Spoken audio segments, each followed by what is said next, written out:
tamit Yewwi Askan Wi je t'ai dit Malick ne li tax ma ne lii daf ma neex mooy Benno déjà tas na jeex na Benno en tant que Benno c'est une coalition de partis. ñoom Mimi Touré ñoom ñëpp xam nga ne ñoom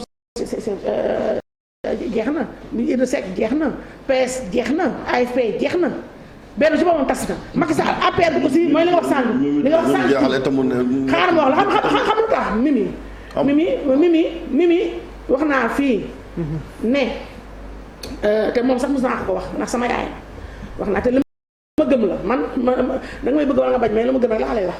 li ma gëm mooy Mimi Touré ak Macky Sall ba mu yàqoo tey xam nga confiance c'est la base de toute chose. waaw xaaral ma ñëw Macky Sall moo fi dàq naxaate. waaw naxaate non day naxaate mais Macky Sall ñoom ñëpp ñu leen di gérer wuy ma ñëw xaaral ma ñëw daf leen di gérer ndax Mimi Touré elle a son caractère et son tempérament te ku ne xam ne Macky Sall ni mu gën a bañ ko am ambition nee naa ay larbin la jël gouvernement Macky Sall moo ñu ko def mooy son gouvernement en entier la war a jël rajaxe sànni ak ses DG parce que Macky Sall n'a que des n'est entouré que de larbins qui ne sont là que pour seen tool Mimi Touré dafa am ay ambition ñi ko Amadou Ba amee ñi ko kenn amee ñoom Aliou Ngouille mais voilà mais Mimi Touré li mu ëppalee li Mimi Touré ëppalee Amadou Ba ëppalee ko Aliou Ngouille ëppalee ko ñeneen te loolu tax Mimi Touré Macky Sall du ko mos a wóolu à 100% même bu gagné woon majorité gëmuma mu teg ko mu jox ko exposition bu rëy boobu tegal ko président assemblée nationale te testé na ko ci beneen institution Mimi dama yoonu boppam kon Mimi Touré lu mu ëppalee ñee ñëpp te loolu naqari Macky Sall moo tax mu séparé wu ci ñu mel ne Aliou Badara Cissé Mimi Touré dafa am fit jigéen la am na fit bëgg na dara Macky Sall ku am fit bëggu la te am na xam-xam Amadou Ba li Mimi Touré bëgg la bëgg li Macky Sall bëgg mais Amadou Ba amul fit mu làqatu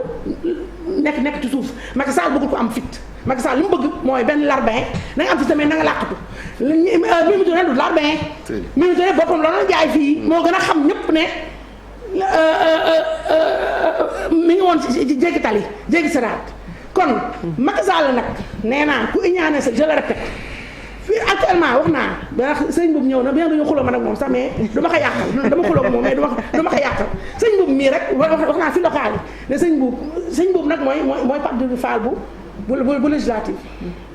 sëñ boobu mii local yi il a massacré képp ko fi Macky Sall teg DG wam yeeg ministre rek ñoo ñëpp la daane xam nga lu tax waa Kaolack fal ko parce que d'abord opérateur économique la dëkk Kaolack yàgg def ñuy gis ba mu ñëw ci Sénégal yi région boo jël ñu sonn ci homme politique nga xam dañ leen di nax fal leen man ñu fal la ñu yegg seen wit bi seen yu baax yooyu lan cruiser di nga dof kii di milliardaire bien que mooy seul milliardaire te sant kat ak daal di sant kat bu nekk Sénégal du may dara may ma ñëw may ma ñëw bokk parce que dem na ci benn bokk yaakaar léegi léegi li sëñ Mbuub nag am mooy c'est symptomatique du Sénégal d'aujourd'hui ñoo sonn ci homme politique yi leen di nax le peuple jël pouvoir moo tax li fal sëñ Mbuub moo dugal Pape Djibril Fall moo fal PDF fële léegi nag ñoom dama dem léegi nag kii Malick Sagna tam nañ ko félicité waaw xoolal kii Marius sa copain la wax naa ko démb sama doom ñi njàbbitee ma ni balaa ñëw ci Marius li ñu jaxasee bu ñu battre carte gi dafa neex xam nga parce que léegi ñoom ñëpp jox nañ leen piqué nañ leen ñoom tout bord confondu mais le pouvoir bi askan wee ko yor njombatal la 2024 léegi Benno yàqu na Macky Sall est obligé mu tëggaat leneen après c'est fini mu mort léegi maintenant ci Yewwi Askan Wi